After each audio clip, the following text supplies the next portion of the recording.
and I'll give you the key. It's easy. Just keep on hopping, keep on rocking, and don't start stopping. It's everything you need just to walk the scene. And if you wanna make it better, you give it to me, I'll grease it. I believe for you, you wouldn't believe what I see in you. So don't stop, don't let the dream drop hop. Hold up and make it lovely, make it real, and make it yours. Don't stop.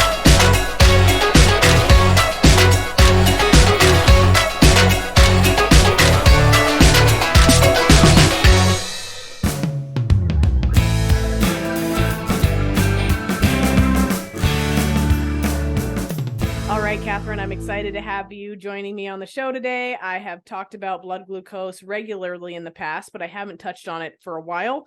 So today you're going to come on the show and talk about all things blood glucose so that we can kind of do a refresher course for the listener. Awesome. Thank you so much for having me. This is probably one of my favorite things to talk about. So happy to be here. And it's your job, which makes it even better, right? And it's my job. I can understand that. I do the same thing. So, first of all, who are you?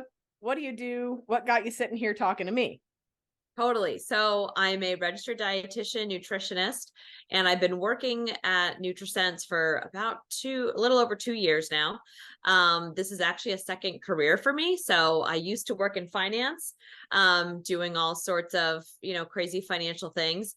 And I realized, hey, this really is not what's getting me going during the day. I found myself reading articles on science, reading articles on food, reading articles on exercise, just learning myself that was really where my passion lay. So I felt fortunate. I went back to school, got my degree, nutrition education, and wore many hats since then. I think most dietitians out there have to wear many hats in order to make it in this business, and worked outpatient, had a private practice. So I've talked to tons and tons and tons of people about all different kinds of maybe health issues or just concerns. And then I found Nutrisense, and that was where things just sort of skyrocketed. Nutrisense is a super cool company. I can talk a little bit about that. It's one of the fastest growing health tech startups.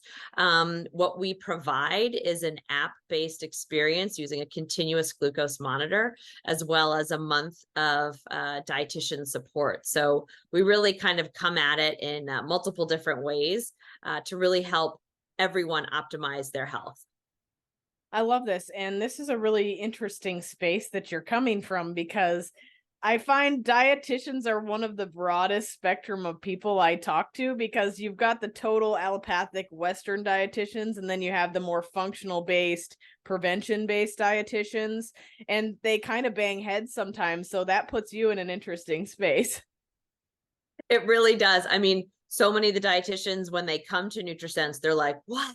They're like let free. They're like, oh my God, I can explore all this stuff that I wasn't able to in a traditional clinical setting. And they're like, oh my gosh, I've always wanted to really dig into this. And yes, I've always thought that this was useful and helpful. And this kind of technology really could be worn by so many people and can benefit so many different people. And then we do have some of our dietitians, our nutritionists are coming from more of that functional medicine background. And they're like, yes, like this is where we can reach so many people on a much broader scale. Yeah. So this is all wonderful things that I'm seeing happening with the current climate. Thank goodness.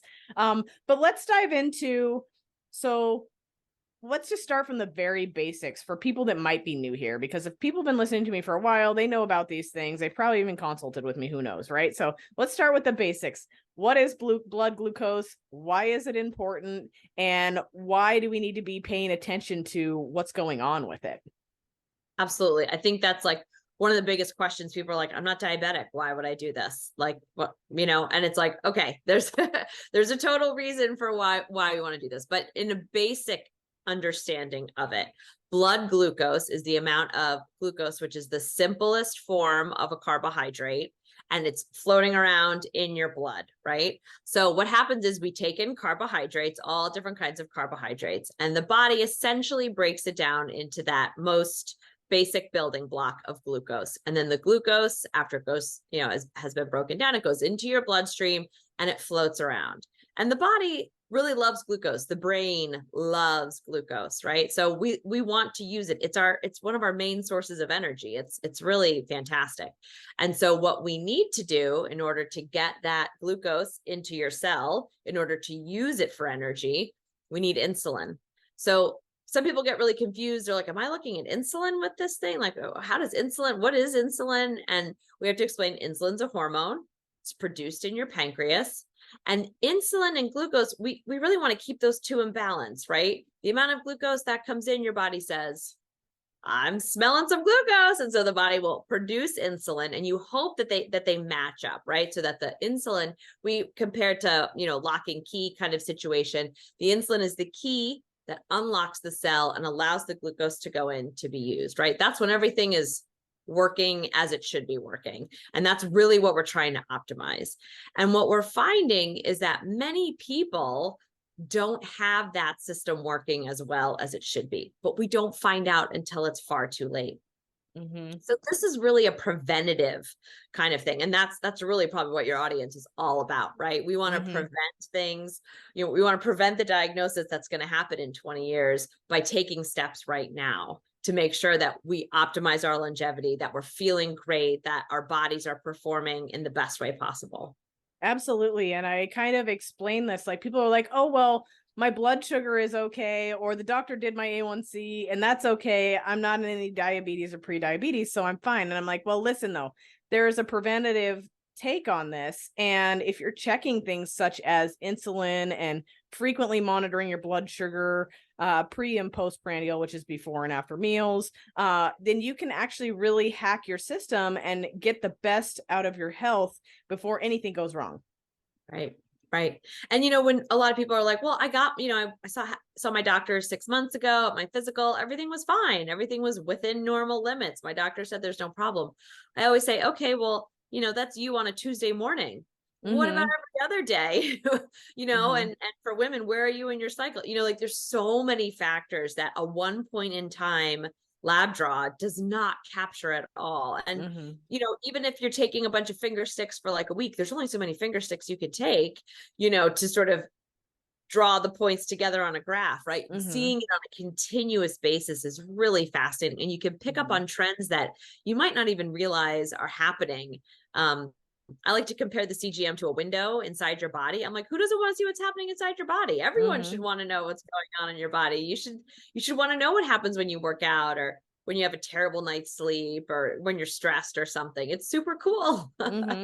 Absolutely. And that was something that early on in my journey, I've always been a huge advocate of checking blood sugars, just for the sake of my own experimental things that I like to do. Right. And so, but there were some places where I was falling short. At night is a huge one for people. They don't realize that a lot of these wake cycles that they're having and things have a lot to do with their blood glucose. Now, there are some other reasons, cortisol, etc., that can cause our blood glucose to do weird things.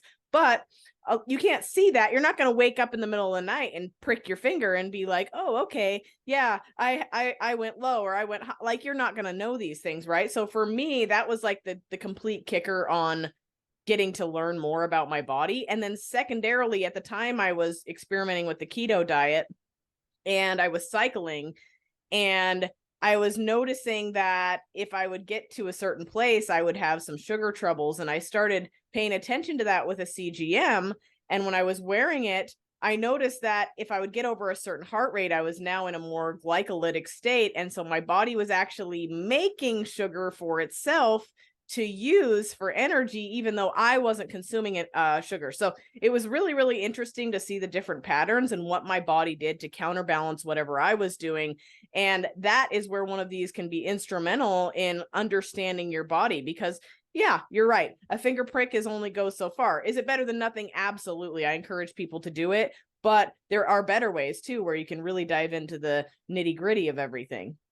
Yeah, I think people are always so surprised when they're working out. They're doing like a HIIT workout and they're like, wait, why did my glucose go up? Like I get that all the time. And I'm like, it's exactly like you explained. You weren't, your body didn't have enough fuel, readily available energy to fuel your workout. So it had to pull it out of storage and create some in order to fuel your workout. And people are like, oh my God, I had no idea. But generally, whether it's, steady state zone 2 exercise or, really intense anaerobic, HIIT workout, yes, you might have some fluctuations around that time, but by the end, later on in the day or overnight, you will see a decline in glucose just because you have used up so much in that workout. Yeah. Mm-hmm. Absolutely. So this is all really fun stuff.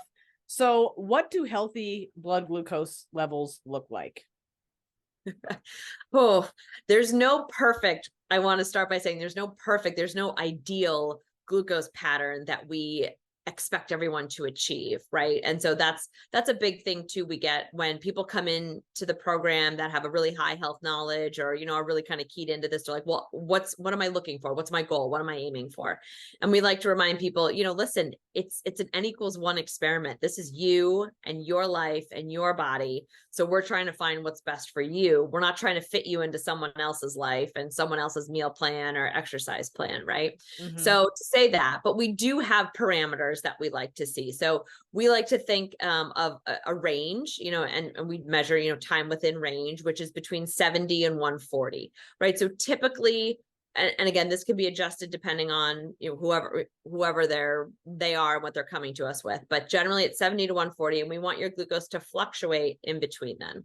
We also want your glucose variability, which we think is a really important statistic. That's something that definitely is very difficult to measure on a singular finger stick or, even with a couple ones. So it's that variability. It's that how much is your glucose swinging up and down? What's the change in your glucose, right? Because if you're eating, you might be eating like pineapple and your glucose could swing up super high, right? Go over that 140, but you might quickly produce enough insulin to bring you back to baseline.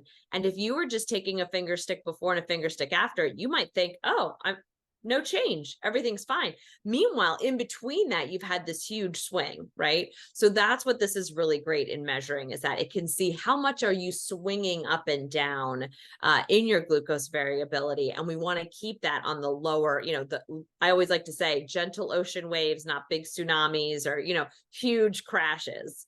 Mm-hmm. Well, and that's another thing you just brought up, crashes. Let's dive into that just a little bit. Yeah. I think a lot of people, this is something that I talk to a lot of people about, going back to your question of, why should I even do this? I say, how do you feel at 3 p.m. most days? How are you feeling?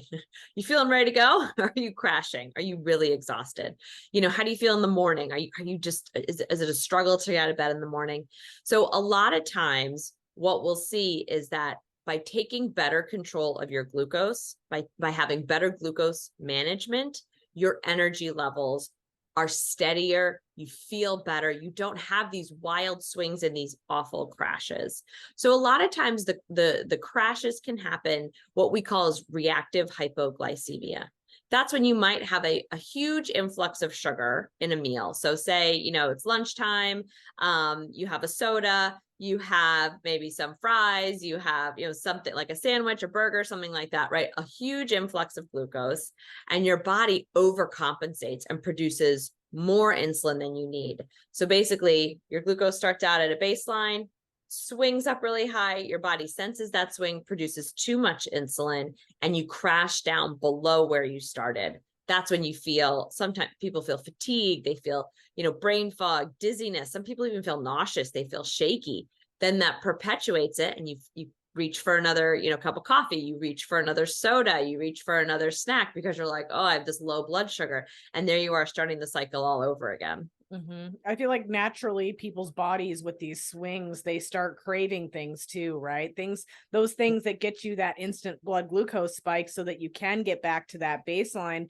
And so you see people that frequently eat, fast food, like as mentioned, and things like that are finding themselves in that pit. And then the next thing you know, they're in this perpetual craving cycle where you have those giant tsunamis you were talking about. Right. Or the coffee, and then they reach for more coffee in the afternoon, then that spikes their cortisol, and then they crash down before dinner. And it makes for a really uneven and erratic glucose pattern, which can honestly make you feel crummy. I'm not going to lie. Well, so as long as your pancreas is working correctly and you have a decent amount of insulin sensitivity, you can handle quite a lot of carbs. It's that perpetual cycle where our blood glucose is constantly elevated that we start to see trouble with people. And that's usually a bad path to go down. But I also like to explain it this way too. People are like, oh, well, I'll just fix that by going keto, or I'll fix that by going low carb. But it depends on the person and the situation too, right? Because if you have somebody that's like perpetually stressed, for example, but may eat a great diet, they may also have blood glucose spikes because cortisol liberates blood glucose. So it may not just be diet too. And that's something that you can see clearly if you're continuously monitoring what's going on. I see it in my members' data all the time. I have members that have very stressful jobs that are like, they're going into work. They make a little note, 8 a.m. going into work, and their glucose goes up, and they've had, they haven't even had anything to eat or whatever it is. They've worked out that morning. There's no other reason except for stress. Mm-hmm. I've had people have a short spike in the afternoon from a stressful phone call. I've had, you can really see, an argument with a spouse or a partner, something like that, stressful, driving conditions, things like that. People have no idea that their body is physically reacting to the stress in their lives. And this is a huge wake up call for a lot of people, that stress management is so crucial, because we see it on a chronic level. Chronic stress can raise that baseline glucose. And then that in the moment stress, if that's happening all the time, that can spike your glucose as well. Like you said, sort of that fight or flight, I'm being chased by a lion. Not really. I'm sitting at my desk, Mm-hmm. and you've just got this flood of glucose in your system. Yeah. Yeah. And then, I think there's a lot to it, but you also see this unfold in people's sleep patterns. How many people now have insomnia that can often be linked to blood glucose dysregulation via either a blood sugar dysregulation or cortisol issues with adrenal function and stuff like that. So you're starting to see some of this more and more frequently. And people are just like, well, I have anxiety, so I wake up. But sometimes that's not necessarily the case. Can you dive into that a little bit? Yeah, I think a lot of times, when it comes to the anxiety and the mental health and glucose, we're really starting to like dive into that. I think people have been ignoring it a lot. And there's not a ton of research out there right now. It's kind of hard to link the causality of it, but I definitely think that there's, correlation, causation. I think there's correlation. I don't know that we can definitively prove the causation right now, but that dysregulation in your glucose can absolutely cause feelings of anxiety, because remember, like we said, you have this huge increase, then you have this crash, you feel jittery, you feel uncomfortable, your body's craving certain things. All of that provokes feelings of anxiety, in your system.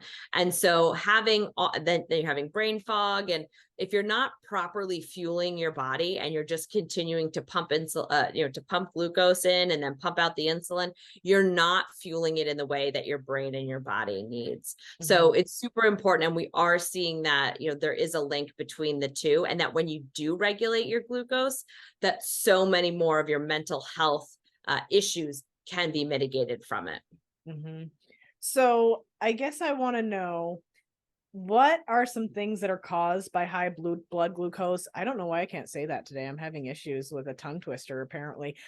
What are some things that are linked to high blood glucose? And how can this be important also in the weight loss space? Because I think it's a huge factor, and you can see that a lot when you run labs on people. So how can this impact somebody's ability to lose weight?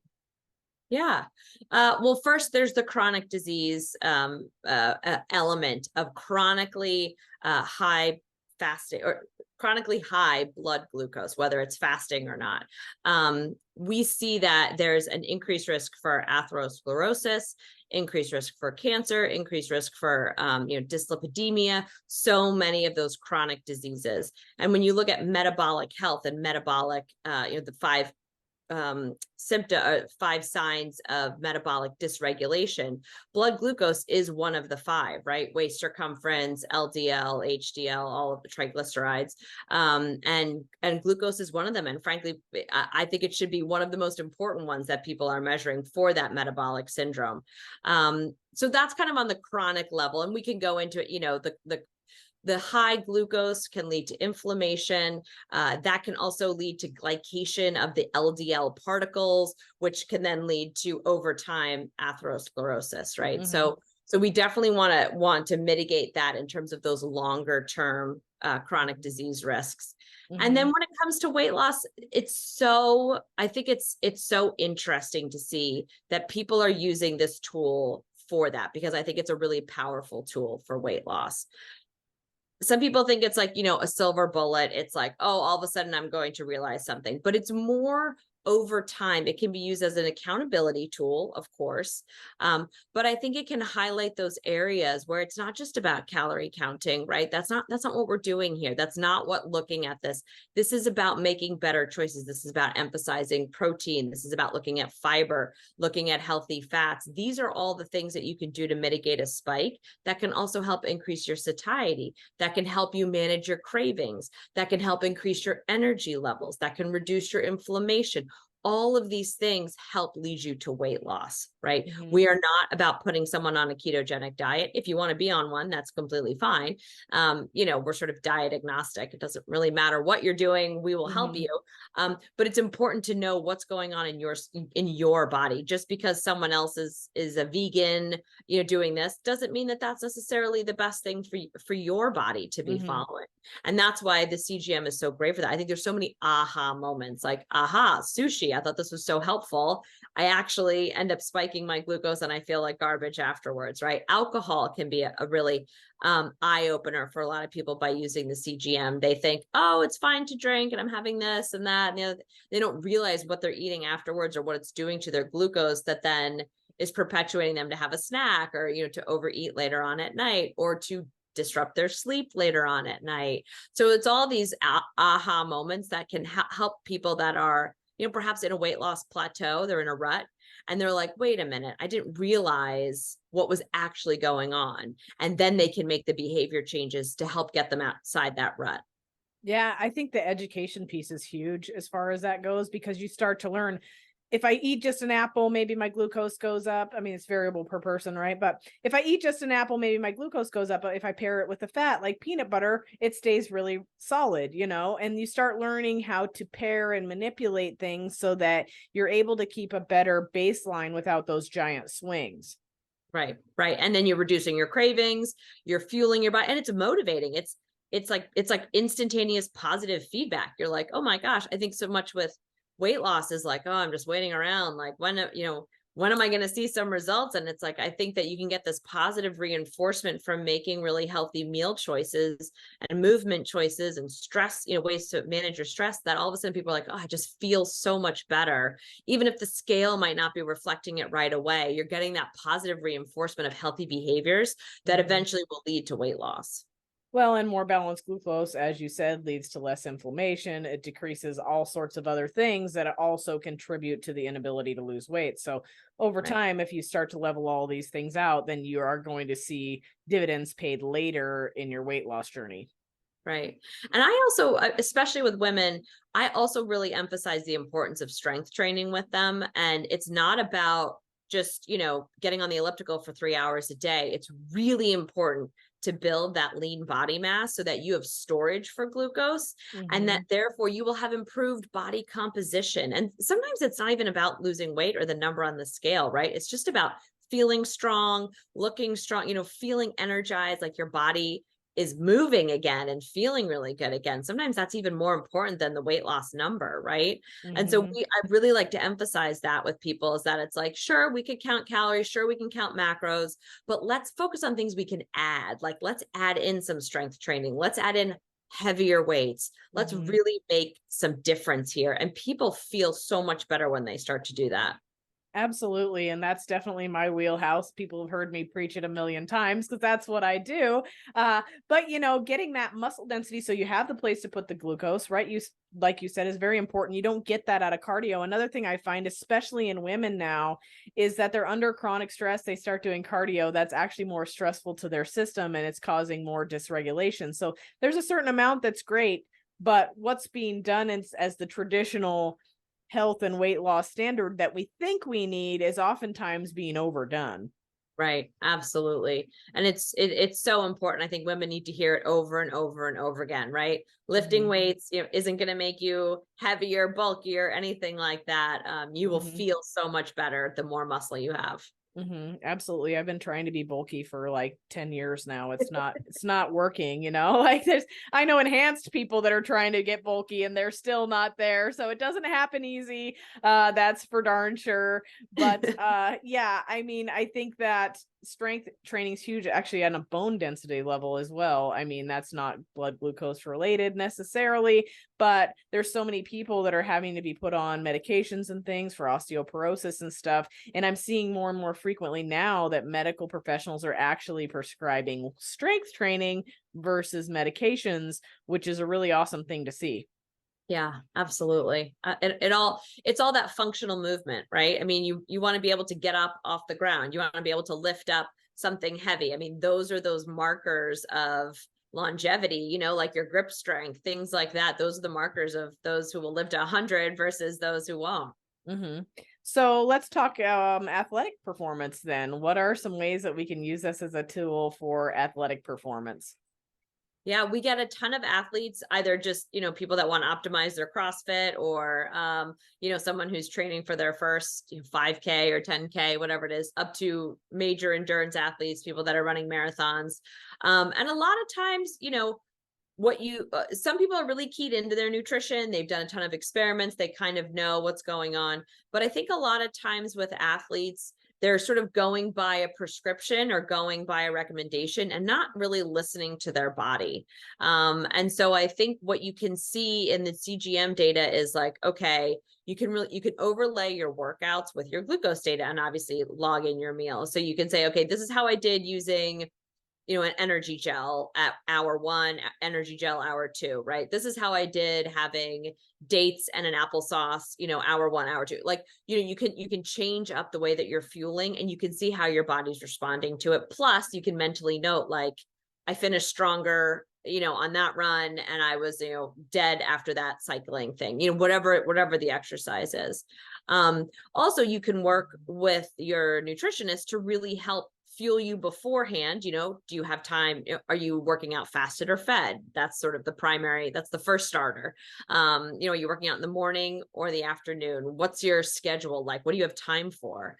And then you can talk about, well, let's start from whenever your workout is. Let's work our way backwards and work our way afterwards. Are we going to, you know, what kind of carbs are we going to have beforehand? What kind of protein and carbs are we going to have afterwards? And what's the timing like? You know, you got to make sure you're getting it in at least within that hour, maybe 2 hours after your workout. But you can also see how your body responds if you don't refuel properly. I mean, it can really feel pretty crummy afterwards, and you're just not seeing the results that you want over time.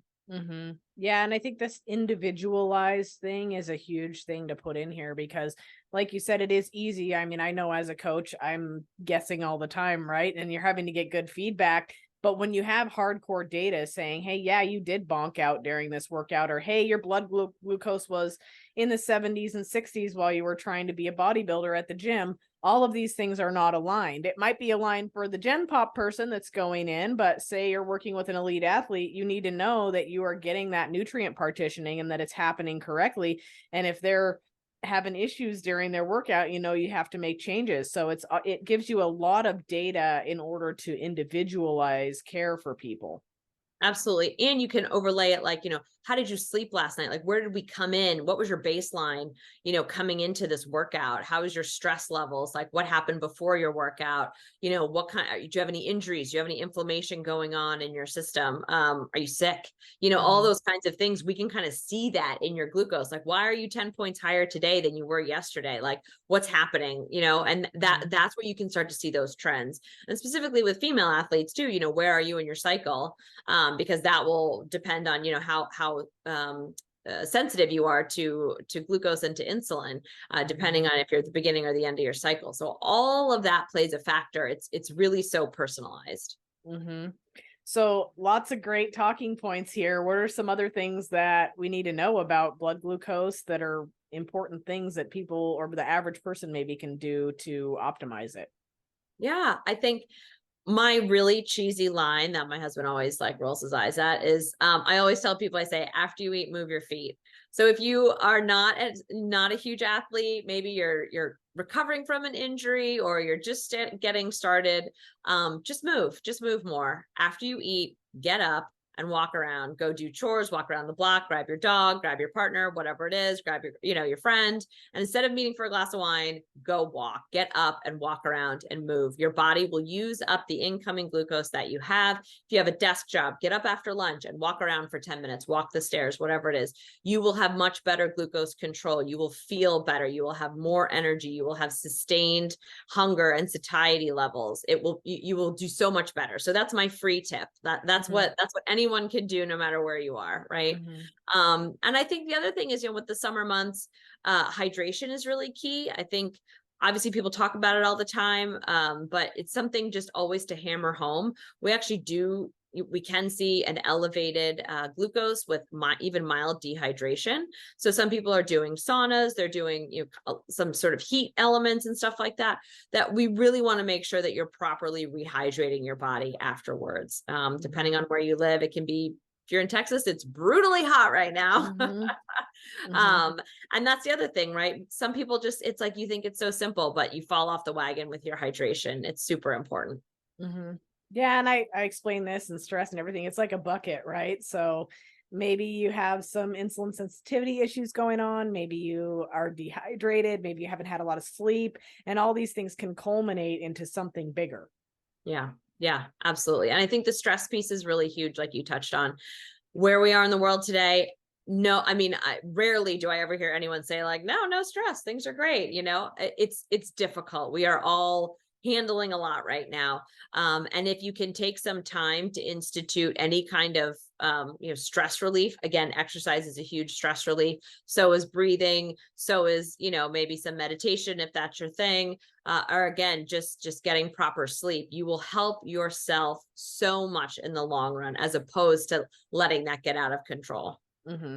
Now, so let's talk a little bit about the app, because I've personally not used it, but I'm assuming it's similar to some of the other modalities. So yes, you can get a regular continuous glucose monitor out there, but there's some differences, as you're not able to, if you get a regular continuous glucose monitor, to see the trends based on certain things. Whereas I'm assuming in your app, you can go in and you can put markers on things. Like you said, somebody said went to work. You can put markers on things and you can start to see the trends. And that might be as easy as, can you take pictures of meals and not have to log them? You just take a picture. I had a feeling. If you take pictures of things, it might just be a picture of a burger and fries, right? But what that means in your own head. You don't have to go in and physically log this meal or workouts. You can start adding tags on things that show the trends, like overall.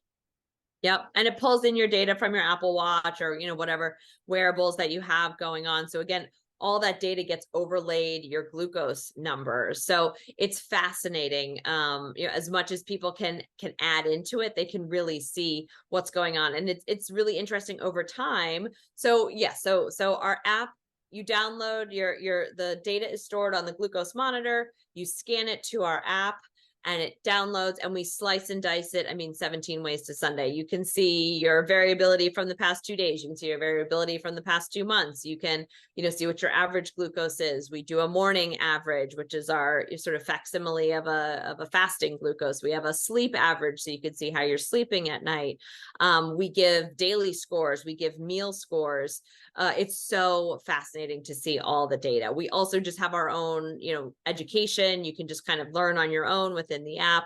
And then you also have your own personalized nutritionist helping you out for the whole month of your first month. So you have someone there that's watching your trends, saying, hey, I noticed when you had this, your glucose did that. Well, let's try this and let's see what happens, right? We have seen thousands and thousands of hours of glucose data, thousands of members. We've seen it all. I would think all. Sometimes we're surprised. But we've seen it all. We have so many great recommendations. But again, it's about meeting you where you are. If your goal is to lower your fasting glucose, we will help you there. If your goal is to get into ketosis, we can help you do that, right? So it's really wonderful to have that guide or accountability partner to help motivate you to get to where you want to go. And then I'm sure you guys also offer recommendations, like you said, on how maybe next time, instead of this, add some extra fiber or add some fats or, things like that. Totally. And, a lot of people come to us with different eating windows, right? Some people are intermittent fasting. Some people are not fasting. Some people are afraid to fast. We can maybe time your meal differently and say, hey, have you thought, we talked about nighttime a lot, right? Earlier.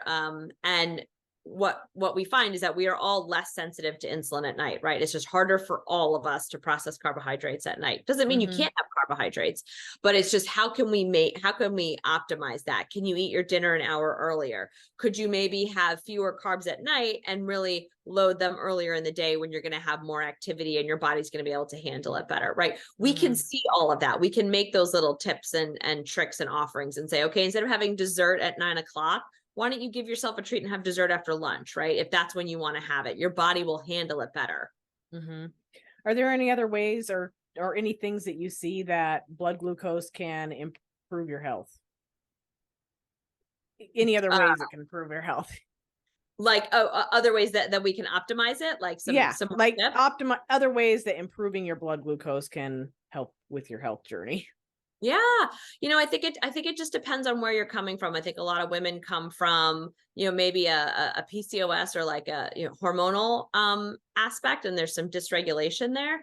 We definitely find that regulating your glucose can help regulate your cycle. So if you're having trouble conceiving, or if you've been diagnosed with PCOS and, maybe you're on metformin or something, really diving into what's going on with your body can be so helpful in managing those conditions and helping you kind of get back on the right track.